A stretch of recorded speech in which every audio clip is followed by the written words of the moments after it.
Existe mesmo um evento climático perigoso chegando para 2026? Eu quero te convidar nesse vídeo para a gente investigar um pouco isso. Nós vamos olhar um pouco para os dados meteorológicos e vamos investigar também, vamos seguir o dinheiro, tá? Vamos investigar aí como é que os dados financeiros estão se comportando frente a essas previsões que vêm acontecendo sobre El Niño, tá? Para contextualizar, é um assunto que muita gente está pedindo, é um assunto que até os clientes pedem bastante, é um assunto que gera dúvida em todo mundo e é um assunto que impacta bastante também o pessoal do Sul, né, meus conterrâneos. E eu estou fazendo um vídeo aqui e vai ter um pouquinho até de foco para o Rio Grande do Sul, mas a gente vai olhar para o mundo inteiro, vai ter dados dos Estados Unidos, dados climáticos e dados no Brasil e também no Rio Grande do Sul. Fica comigo nesse vídeo para a gente investigar juntos como é que a gente vai, como é que o dinheiro vai se comportar.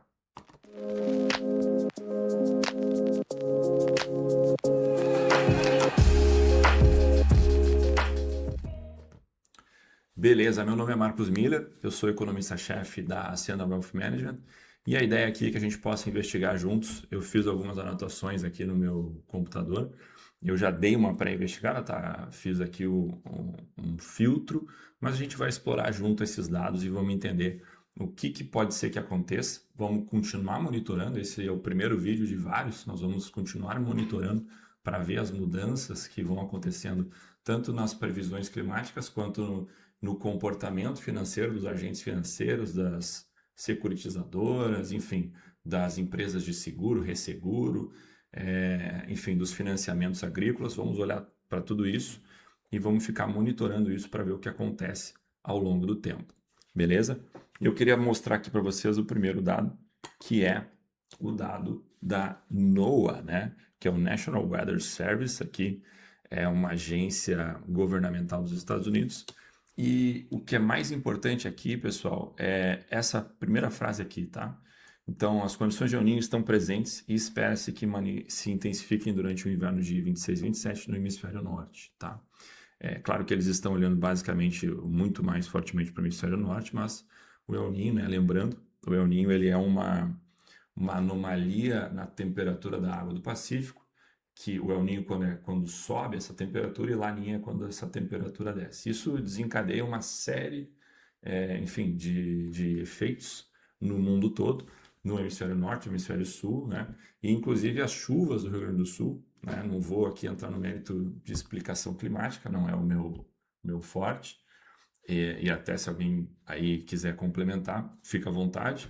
Mas basicamente a gente teve um El Niño muito forte, a gente teve um índice de precipitação muito forte e um bloqueio atmosférico que manteve as chuvas concentradas num lugar só. Resumidamente, foi basicamente isso que aconteceu durante as chuvas do Rio Grande do Sul. Isso acabou criando aí uma quantidade de chuva muito maior do que o próprio processo natural de escoamento e a gente teve aquelas enchentes ali de 2024, tá? Claramente o NOAA aqui vai olhar para o hemisfério norte, porém, vamos voltar aqui ao site, o mais importante é a gente olhar para isso aqui, tá? Condições estão presentes, tá? Se você olhasse isso aqui há alguns meses, haveria ali uma informação de que existiam probabilidades, né, do acontecimento desse fenômeno. Agora, meio que as probabilidades já estão consagradas, vai acontecer. Aí a questão é o quão forte vai ser, tá? E aí, nessa questão de o quão forte vai ser, a gente pode olhar aqui para especificamente esse link, tá? Que eu abri aqui nessa outra tela, que vai nos dar esse gráfico aqui, tá? Esse gráfico é o seguinte, pessoal, a gente tem aqui a probabilidade na esquerda e as temporadas, né? Maio, junho, julho, janeiro, junho, julho e agosto, junho, julho e agosto, julho, agosto, setembro, agosto, setembro, outubro, enfim, vocês entenderam. Aqui são os meses do ano e aqui são as barras empilhadas de probabilidade de força, né? De acordo com a cor aqui, a força do El Niño, né? Perceba que a gente começa aqui no gráfico com um evento fraco, né? Um aumento de temperatura aí na casa do 0,5 e 1, né? Essa é a maior probabilidade aqui nesta temporada, né? Mas perceba que ele vai aumentando, tá? Então, a gente está falando aqui, por exemplo, no pico, que é outubro, novembro e dezembro, de que o El Niño ele vai ter uma probabilidade de mais ou menos 63% aqui de ser muito forte, ou seja, um aumento de temperatura acima de 2 graus. E ainda tem uma chance que, né, que vem por cima, digamos assim, de ele ser forte de mais uns 30, 25%, né? Estamos falando aqui de mais ou menos 40 até mais ou menos 10, mais ou menos uns 30%. Ou seja, nós estamos falando que lá por outubro, novembro, dezembro, a chance do El Niño ser forte para cima é de mais de 80%. Então perceba, se a gente tem uma chance de El Niño de forte para cima de mais de 80%, segundo as informações aqui, é de que ele vai estar numa categoria de El Niño que não se via há muitos anos, né? A gente tem, assim, se eu não me engano, uns 5, 6 El Niños que estariam, né, historicamente, nessa categoria lá, um El Niño de 1800 não sei o que lá, 1990 e não sei quanto, enfim, não importa tanto essas datas, mas o que importa é que foram El Niños muito catastróficos, que se você somarem aí tem várias fontes falando diferente, mas se você somarem aí, passa de 3 trilhões de prejuízo você olhar para esses El Niños super fortes que ocorreram, tá? Então a gente está falando aqui de um El Niño potencialmente perigoso, tá? Apesar de que aqui embaixo vocês podem ver uma informação importante do próprio Instituto, que eventos fortes nem sempre significam grandes impactos no clima, tá? Mas esses eventos fortes indicam uma maior probabilidade de a gente ter essas grandes transformações climáticas, tá? Chuvas acima da média, enfim, terremotos não. Aí terremotos eu viajei. Mas ciclones, chuvas acima da média, enfim, enchentes, todos esses fatores que são bastante preocupantes, tá? Se vocês olharem aqui na escola de clima da Colômbia, ela pega esses dados aqui, tá? E ela dá uma, digamos assim, uma traduzida, tá? Então fica um pouco mais traduzido aqui o que significam, tá? E interessante a gente olhar aqui, eu deixei já preparado esse gráfico, os diferentes modelos estatísticos de previsão, né, de predição do evento climático, todos eles no mesmo gráfico, tá? Então perceba que todos eles apontam para a mesma direção, né? Metodologias diferentes vão trazer ali aumentos de temperaturas diferentes, mas todos eles têm mais ou menos a mesma previsão. Perceba que aqui a gente está vendo o aumento da temperatura na esquerda, tá? Então, conforme as temporadas vão passando, olha aqui, ó, o OND, tá? Que a gente olhou aqui, que era onde provavelmente seria o mais forte, a gente tem o pico dos gráficos todos aqui, ó. Basicamente, todos eles aqui fazem o seu maior, tirando esse, né? Essa metodologia, enfim, mas basicamente todos eles fazem o pico aqui também, tá? Então, aumento de temperatura, que inclusive em alguns modelos falam até de 13,5, isso seria bastante preocupante, porque isso é bem fora da média, tá? Mas todos eles vão apontando aqui para outubro, novembro e dezembro, algo bastante forte, tá? Vários modelos apostando diferente. Pessoal, quero só fazer um aviso que vocês, ao longo, né, desses vídeos, nós vamos olhar aqui para os avisos da Casa Civil, tá? Da Defesa Civil, desculpa. Aqui eu estou olhando do Rio Grande do Sul, mas enfim, todos os estados têm, o Brasil também tem forma nacional, se eu não me engano, mas todos os estados têm, tá? A Defesa Civil. E é importante vocês saberem esse site e monitorarem isso aqui, principalmente quem está nas regiões aí de risco que podem ser mais atingidas, tá? Perceba que eles têm um site bastante vivo, né? Dia 11 aqui a gente teve basicamente 3 avisos, né? Umas 19h08, outras 22h05, outras 23, né? Com alertas aí sobre condições climáticas moderadas, severas, enfim, e instabilidades. É importante isso. Nós vamos também monitorar esses avisos para ver ao longo do tempo aí, chegando mais próximo do pico do evento, o que começa a acontecer dentro do estado do Rio Grande do Sul e também das outras unidades federativas, tá? Pessoal, estabelecido aqui que realmente a gente tem aí dados climáticos preocupantes e relevantes, vamos olhar para o dinheiro, vamos olhar o que está acontecendo com o dinheiro, né? E aí a gente começa por um fator legal aqui que eu gosto, que acho que pouca gente fala, que são as cat bonds, tá? Cat bonds de catastrophe bonds, né? Ou seja, títulos atrelados a catástrofes, tá? Que são basicamente seguros aí, muito utilizado por, enfim, empresas, estados, enfim, para criar um colchão de proteção, tá? A Artemis é um dos repositórios aqui mais bem estabelecidos dessas cat bonds. Se quiserem dar uma pesquisada, a gente tem vários aqui títulos de catástrofe. Como é que funcionam as cat bonds, tá? Basicamente é um seguro, né? Quanto maior a probabilidade do evento climático, mais caro é esse seguro. Mas é basicamente as seguradoras transferindo para o mercado financeiro um pouco do risco que elas correm, né? Imagina que a gente tem uma seguradora que segura ali toda uma área que é alagada, né? Todo mundo vai acionar esse seguro, ela não vai ter dinheiro para pagar todo mundo ao mesmo tempo. O que o mercado financeiro proporciona para essa seguradora, né? Que ela possa diluir, né? Compartilhar o risco com um terceiro, com o próprio mercado, tá? Como é que funciona? Ela emite esses títulos, ela paga um bom dividendo, tá? Um bom juros ali, um juros bem gordo para poder atrair o investidor, porque tem um risco ali. O investidor toma esse risco, né? Coloca esse dinheiro nesse título e recebe esses juros, né? Se não acontecer nenhum evento ali naquele período de vencimento do título, geralmente é de 3 anos, 2, 3, 4 anos, o cara botou no bolso todos os juros e pega o de principal de volta.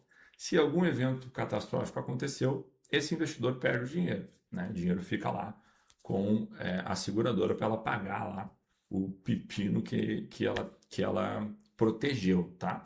Basicamente assim, então simples, é um investimento de risco, sim, só que ele paga bastante retorno, né? Então, para muitos investidores faz sentido você ter ali um pedaço da sua carteira nesse tipo de produto, justamente para poder diversificar, aumentar um pouco mais a rentabilidade, claro, com todos esses riscos, né?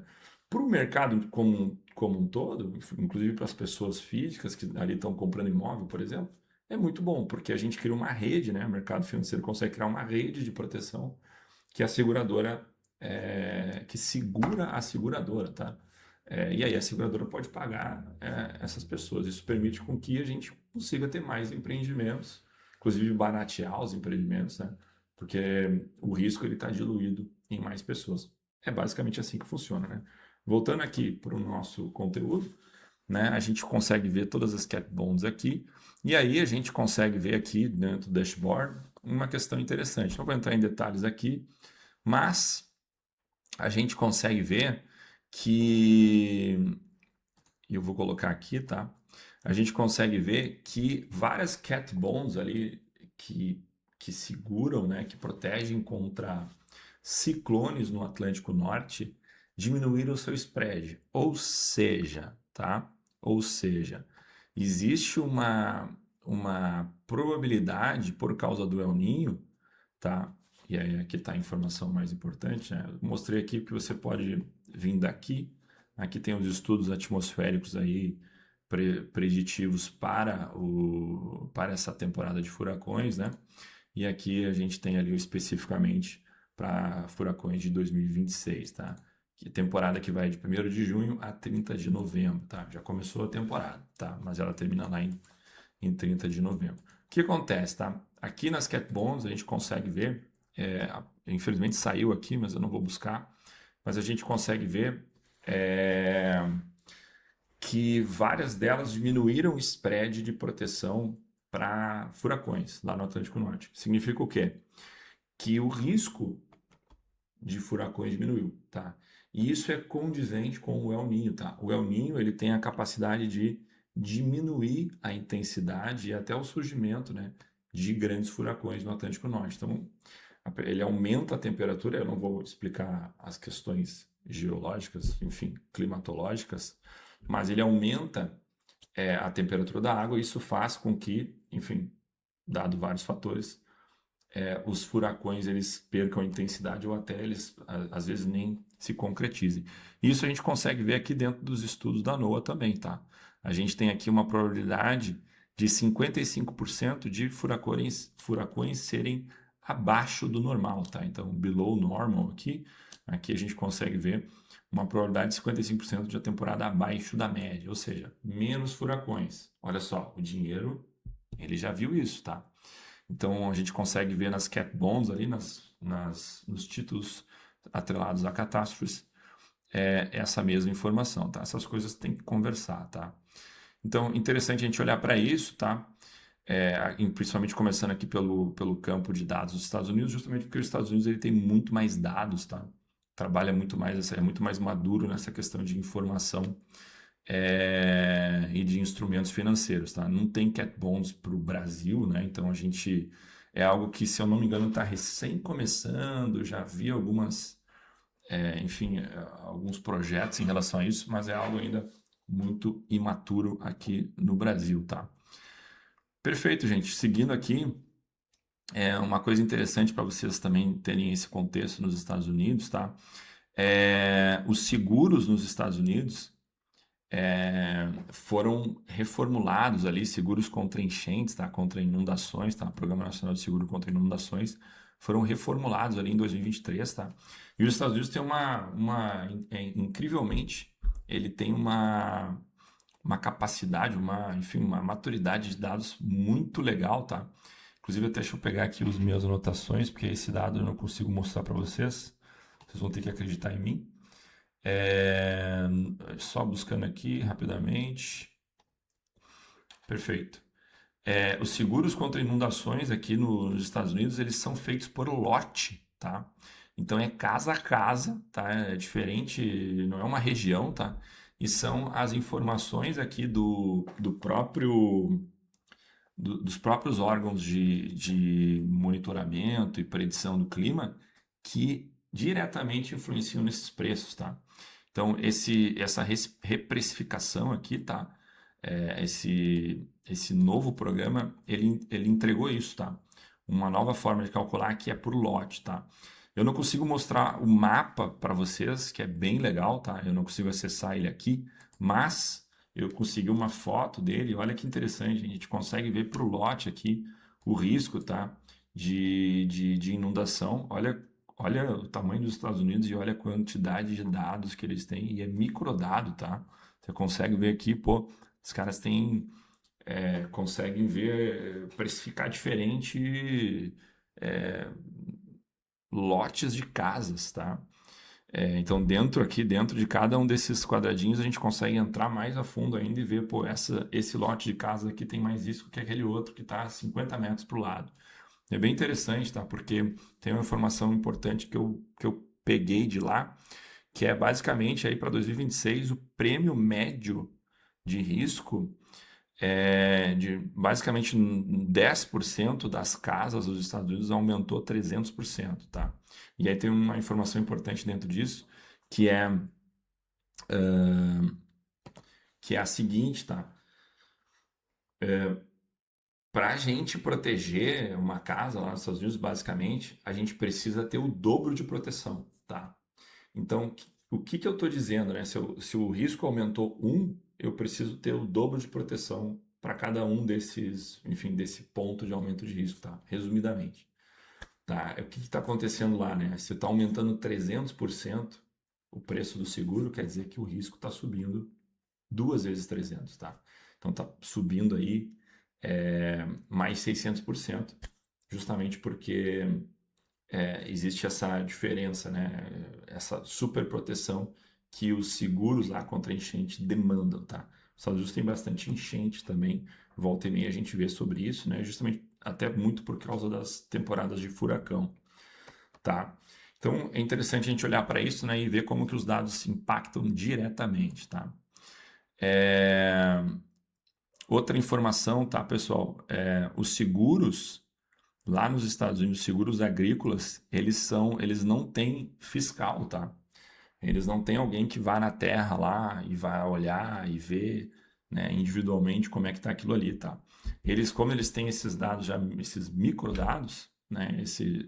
Essa informação aqui você pode achar aqui nesse texto. Como eles têm esses microdados, pessoal, os seguros eles são atrelados diretamente às informações meteorológicas. Então, assim, mudou a previsão meteorológica, o seguro aumenta automaticamente. Tá? Quase que não existe um lag, né? Uma diferença entre essa precificação de seguros agrícolas nos Estados Unidos e as previsões meteorológicas. Então, elas basicamente estão andando de mão dada ali, previsão meteorológica e, né, digamos assim, a previsão financeira, o dinheiro, tá? Isso é bem importante e mostra uma maturidade de dados diferente, né, do que a do Brasil, tá?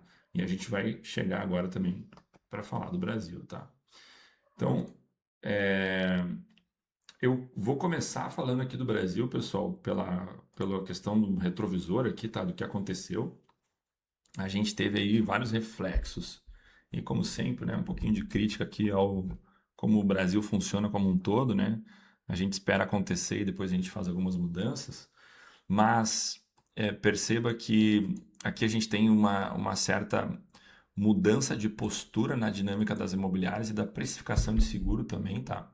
E aí é um dado que eu tentei investigar e eu não consegui achar uma fonte decente para entender como é que tá essa questão de seguros, né? Quais são as regiões que estão aumentando? Seria muito interessante ter esse tipo de dado, né? Quais são as regiões que estão aumentando o seguro, ou seja, os agentes financeiros e econômicos, como é que eles estão pensando naquela região, tá? E aí perceba que o agente financeiro e econômico ele tem muito mais dados do que nós para poder analisar e ter uma previsão melhor, né? Então os caras têm acesso a muito mais instrumentos. E aí, se a gente conseguisse ver isso, seria muito bom. Mas a gente consegue tentar fazer uma proxy aqui, tá? Olhando, por exemplo, para essas regiões aqui. O problema dessa proxy é que a gente não sabe até onde ela está influenciada pelo passado, né? Pelo risco que a gente já correu, né? Das enchentes que já aconteceram. Mas a gente consegue ver aqui que Lajeado, por exemplo, tá passando por essas mudanças, tá precificando diferentes ruas, enfim, quem tem cota mais alta tá com seguro mais barato, por exemplo, tá com financiamento mais fácil de conseguir, tá? Então, ou mais barato, né? Porque o financiamento no Brasil ele tem o seguro embutido, então isso encarece financiamento, tá? A gente pode ver também aqui, se a gente pegar aqui rapidamente, tá? Peguei aqui um site de imobiliária, a gente pode ver quantos terrenos, por exemplo, a gente tem, né? Lá no Matias Velho, que foi uma das regiões mais atingidas, né? E a gente pode também perceber, que eu acho que é interessante ter essa segunda derivada, como que casas ó, de 2 andares, são considerados terrenos agora, né? Por quê? Por causa dos efeitos climáticos ali da enchente, dos efeitos, enfim, na estrutura, nas enchentes. Meio que a casa perdeu 100% do valor e agora o que vale é só o terreno, né? E olhe lá, né? Então a gente tem bastante informação assim que a gente pode tentar olhar para entender o que vai acontecer, tá? Ao mesmo tempo também, pessoal, aqui no Rio Grande do Sul, a gente tem aí agora um programa do governo que foi pós-enchentes, né? Que está realocando pessoal, tá? Então o governo aprovou aqui o Plano Rio Grande, né? É 1,5 bi para fazer realocação de famílias, tá? Jogar elas para cotas mais altas, tá? Ou seja, para lugares mais altos da cidade, construindo casas, tirando o pessoal lá da parte mais baixa para a parte mais alta das cidades, tá? É importante a gente olhar para isso também, tá? E aí, pessoal, chegando pro fim aqui do nosso vídeo, a gente olhar um pouquinho aqui e a gente vai continuar monitorando, como eu falei no início, como que o agro já está se comportando, tá? A gente tem um cenário para a safra de 2026 de uma redução expressiva, tá? É importante a gente olhar para esse novo fator aqui, que é o ZARC, tá? O Zoneamento Agrícola de Risco Climático, que é novo, tá?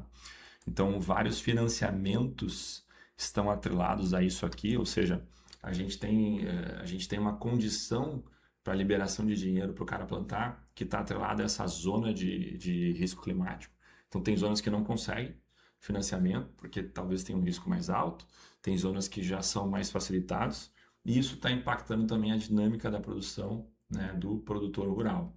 Tá? Como que está impactando? Bom, a gente tem aí, por exemplo, o pessoal que não depende de financiamento se antecipando, tá? Se antecipando, né, plantando naquelas zonas para tentar colher antes, tá?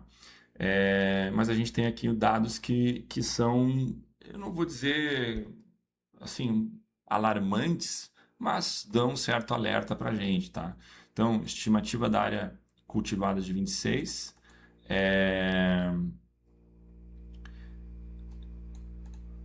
o cenário aqui para 26, desculpa, uma redução expressiva na área cultivada, tá? Então a gente vai ter aqui uma diminuição da área cultivada. São Borja já tem relatos aí cada vez maiores da desistência do cultivo de trigo em função, olha gente, em função da combinação entre previsão de El Niño intenso e elevados custos da produção. Beleza, aí são fatores macroeconômicos, mas fatores climáticos também. Perceba que o El Niño já não é mais uma dúvida. O El Niño é intenção agora, é intensidade, desculpa, né? Quão intenso ele vai ser. Caxias do Sul, semeadura ainda não foi iniciada. O plantio normalmente concentra entre a segunda quinzena de julho e a primeira de julho. Nos campos de cima da serra, provavelmente ao longo de julho. Então, claro, ainda não está no tempo. Eu estou gravando aqui no dia 20 de 6 de 2026. Então, a gente ainda tem tempo, né, para isso aqui acontecer. Mas a expectativa é de uma redução de 30% da área cultivada, tá? Frederico Westphalen também, aqui estou falando mais do Rio Grande do Sul, né? Esse aqui é um portal que está focado aqui no Rio Grande do Sul. Então, a retração próxima de 20%, tá, por cento. Santa Rosa, a gente também tem aí lavouras não vinculadas a financiamentos ou cobertura do seguro rural. Então, a gente vai ter, né, estimativa preliminar aponta redução de 30% na área cultivada. Então, a gente vai ter diminuição de área cultivada, alguns problemas aí até para o pessoal poder entender melhor como funciona o ZARC, como é que funciona esse zoneamento de risco, né? E como é que ela vai evoluir com o tempo, porque, né, o zoneamento de risco pode ser que mude, áreas que não estavam em risco podem passar a estar, e aí pode afetar o financiamento, enfim. Basicamente, pessoal, eu vou deixando por aqui.